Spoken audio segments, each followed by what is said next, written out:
How to add money to Cash App. Today, I'm going to show you how to add money to your Cash App account in real time. So first, make sure that you have a bank account or debit card linked to your Cash App. Tap on your profile icon at the top right of the screen.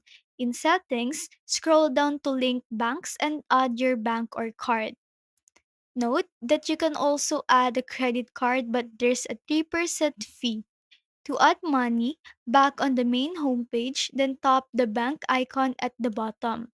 Tap Add Money and choose how much you want to add.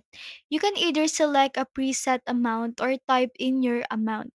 After selecting, verify with Face ID or your PIN, and the money will be added to your account.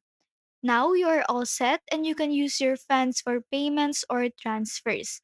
And if you found this video helpful, don't forget to like and subscribe for more quick tutorials.